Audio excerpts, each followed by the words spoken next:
Hello toppers, welcome back to my channel.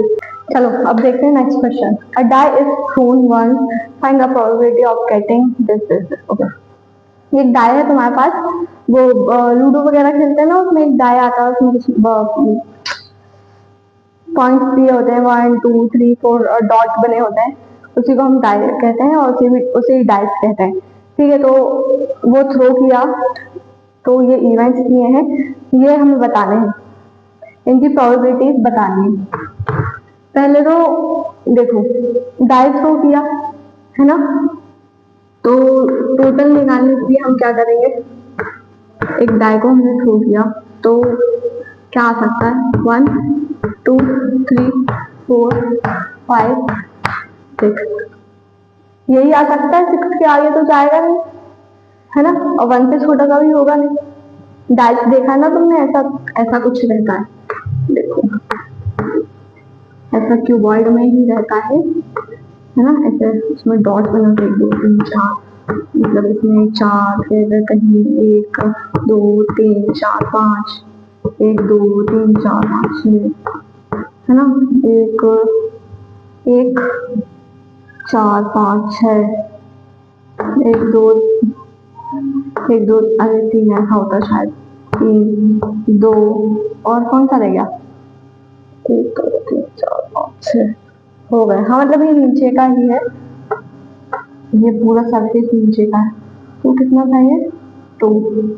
हाँ, इसे ही हम डाई कहते हैं और इसे ही हम डाइस कहते हैं। ठीक है, थोड़ा सा कॉम्प्रोमाइज कर लेना राइटिंग के साथ। ठीक है, यही हमारा डाई है और यही हमारा डाइस है, और इसी के लिए हमें डाई हो जाना है एक दिन मैथ्स के पेपर तक, यही पढ़ पढ़ के डाई हो जाना है। ठीक है, तो काउंट कर लो। पहले तो इसका नंबर से ही डालते थे, ठीक है, टोटल 106 है ना। अब हम देखते हैं फर्स्ट हमें क्या कह रहा है, first event a prime number. पहले हम समझते हैं प्राइम नंबर क्या होता है, पता है आप लोगों को? अगर पता हो तो जल्दी से कमेंट करो। ठीक है, प्राइम नंबर वो नंबर होते हैं, देखो इसकी 2 डेफिनेशन होती है, एक मैथमेटिकल डेफिनेशन होती है और एक जो इजी वे में बच्चों को समझ में आ जाए वो होती है। ठीक है, तो पहले मैं वो समझा देती हूँ जो बच्चों को इसी समझ में आ जाती है। ठीक है, प्राइम नंबर्स ऐसे नंबर होते हैं जो सिर्फ खुद के टेबल्स में आते हैं, दूसरों के टेबल्स में नहीं आते।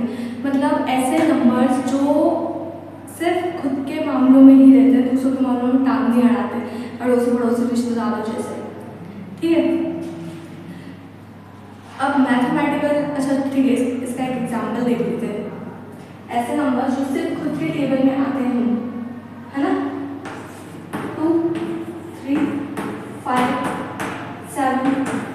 आप तुम बोलोगे ये तो ऑड नंबर है ना, ये तो ऑड नंबर है, बट 9 तो ऑड नंबर होता है ना, पर ये प्राइम नंबर नहीं होता। क्यों? क्योंकि 9 3 के टेबल में भी आता है और 9 के टेबल में भी आता है, तो ये प्राइम नंबर कैसे हो सकता है? यही डिफरेंस है ऑड नंबर और प्राइम नंबर में। Odd number prime number same होते हैं बट नहीं भी होते हैं, मतलब एक कंफ्यूजन दूर करने के लिए तो मैं बता रही हूँ। अब देखो 2 भी तो है, 2 तो इवन में आता है ना, ऑड में तो नहीं आता ना। तो प्राइम नंबर ऐसे नंबर होते हैं जो सिर्फ खुद ही के टेबल्स में आते हैं, जो सिर्फ खुद के टेबल से ही डिवाइड हो सकते हैं, किसी और टेबल से डिवाइड नहीं हो सकते। जैसे 16 को अगर हम डिवाइड करेंगे तो 4 से भी डिवाइड हो जाएगा, 8 से भी डिवाइड हो जाएगा, 2 से भी डिवाइड हो जाएगा और 16 से भी डिवाइड हो जाएगा, है ना। तो ये नंबर जो है ये प्राइम नंबर नहीं हो सकता, क्योंकि ये एक से नहीं, मतलब एक से ज़्यादा नंबर से डिवाइड हो रहा है। बट ऐसा नंबर जो सिर्फ खुद के टेबल से या 1 से डिवाइड हो, उसे हम क्या कहते हैं, प्राइम नंबर, है ना। क्या कहते हैं? Prime number. ठीक है, यह हो गई हमारी अभी जो समझाने वाली थी वो हो गई डेफिनेशन। अब मैं मैथमेटिकल डेफिनेशन समझाने लगी। ऐसे नंबर्स जिनका फैक्टर सिर्फ वही नंबर हो या 1 हो, ठीक है, ऐसा समझ में नहीं आ रहा। फैक्टर्स क्या होते हैं आपको वो समझना पड़ेगा पहले। एलसीएम लो, जिससे 2 का एलसीएम लेते हैं, ठीक है, 2 का हमने एलसीएम लिया तो क्या आएगा, 2 1 सा 2 एंड 1 सा 1, तो इसके फैक्टर्स क्या आएंगे हमारे, 2 एंड 1, है ना। तो वही नंबर आ रहा है, सेम नंबर, और 1 आता है। और ये हमारी मैथमेटिकल डेफिनेशन कहती है कि वो जो नंबर है वो या तो खुद से डिवाइड हो या 1 से डिवाइड हो, ऐसे नंबर्स को हम प्राइम नंबर्स बोलते हैं, है ना। ये क्या है हमारे फैक्टर्स। अगर हम 3 को भी डिवाइड करेंगे तो भी हमारा 3 और बनाएगा। 4 को डिवाइड करेंगे, सॉरी एलसीएम लेंगे, 4 का एलसीएम लेंगे तो 2 2 जा 4, है ना, फिर 2 1 जा 2, ठीक है, चला गया 2 से चला गया 2 2 1। बट हम इसे 4 से भी डिवाइड कर सकते हैं, 2 से तो डिवाइड हो रहा है बट 4 से भी डिविजिबल है ना। 2 × 2 = 4, इसलिए ऐसा नंबर जो सिर्फ खुद के ही टेबल से डिवाइड हो या 1 से डिवाइड हो, ऐसे नंबर्स को हम क्या कहते हैं, प्राइम नंबर्स। ठीक है, ये कॉन्सेप्ट समझ में आया। चलो अब क्वेश्चन को सॉल्व करते हैं। कॉन्सेप्ट समझ में आना चाहिए, सब कुछ बहुत इजी हो जाता है। बिहाइंड द स्टोरी अगर पता होगी ना तो क्वेश्चन तो ऐसे ही ढोल हो जाएगा। टाइम नंबर निकाल लो इसमें से क्या क्या होगा। हाँ, एक बात हमेशा याद रखना, 1 कभी भी प्राइम नंबर नहीं होता, है ना। 2 नंबर्स होते हैं, प्राइम नंबर और कॉम्पोजिट नंबर।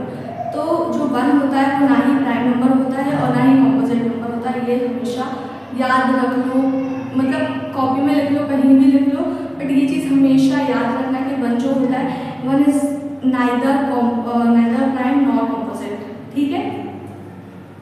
हाँ, 1 ऑड हो सकता है बट प्राइम या कॉम्पोजिट नहीं हो सकता, ठीक है। तो बढ़ते हैं क्वेश्चन की तरफ। इसमें से प्राइम नंबर ढूंढ लो। प्राइम नंबर्स कौन कौन से, 2 3 5, है ना। काउंट कर लो 1 2 3, ये हो गया हमारा P ऑफ E। बस प्रोबेबिलिटी निकाल दो, P of E probability of any event is equal to P of E upon P of S। अब इसके आगे क्या करना है वो तुम लोग कर लेना, ठीक है, ये तुम्हारा होमवर्क है।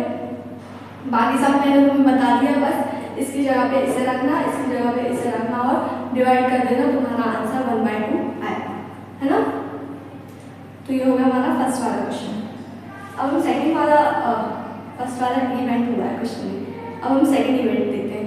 A number line between 2 and 6, ठीक है भैया।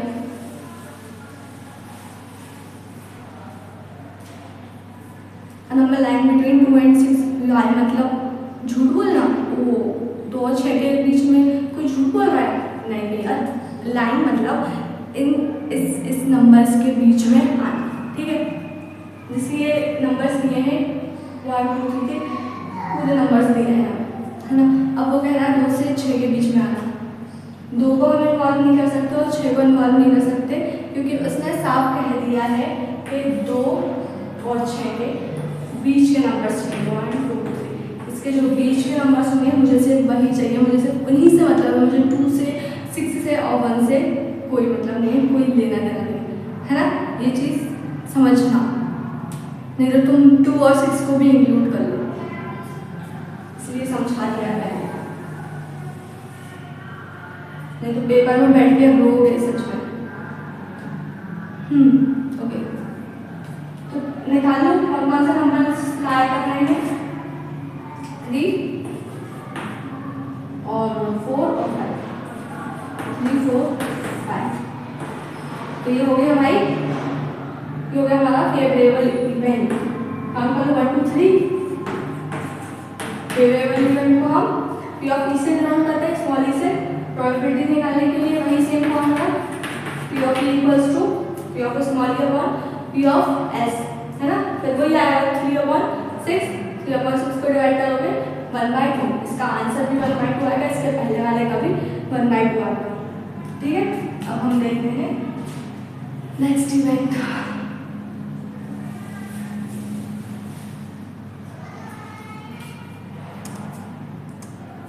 Next event an odd number. अरे प्राइम नंबर का कॉन्सेप्ट भी क्लियर हो गया हमें, इवन नंबर्स भी हमने समझ लिया, है ना। अब हम ऑड नंबर्स देखते हैं। इवन नंबर मतलब समझा नहीं, पहले क्वेश्चन दिया था फिर समझा था, अभी जब हम क्वेश्चन करेंगे शायद नेक्स्ट क्वेश्चन में नहीं है। इसके पहले वाले क्वेश्चन में था कि इवन नंबर नहीं था, है ना। चलो कोई नहीं, आगे आएगा, अभी और नंबर से काम चला। एंड और नंबर ढूंढो इसमें से 1 3 5 है ना, ये होंगे ना और नंबर। 6 तो नहीं होगा, क्यों होगा 6 तो 2 के टेबल में आता है ना, और 3 के में भी तो आता है। हाँ भाई 3 के टेबल में भी आता है, 6 के टेबल में भी आता है, बट ये 2 से डिविजिबल है। 6 जो है वो 2 से डिविजिबल है ना, इसलिए वो इवन नंबर होगा और नंबर नहीं होगा। बस काउंट कर लेंगे 1 2 3। आ सकता भैया सबकी प्रोबेबिलिटी 1/2 आने वाली है। बस ये हो गया हमारा पी ऑफ स्मॉल ई। कर दो solve. P of E equals to P of small E upon P of small S. Literally यार मैं यहाँ सच में थक चुकी हूँ ये फॉर्मूला लिख लिख के। प्लीज़ तुम लोग लिख लो और अब सॉल्व कर लो फटाफट। सबका आंसर 1/2 आने वाला है। बाकी जो भी बैक स्टोरी थी मैंने सब समझा दी है बहुत अच्छे से नोट्स बना लेना। मेरी तो राइटिंग जो थोड़ी ऐसी हो गई है, पहले बहुत अच्छी थी बट अब ऐसी हो गई है, लिख लेना बहुत अच्छे से, है ना। अब हम नेक्स्ट क्वेश्चन देखते हैं।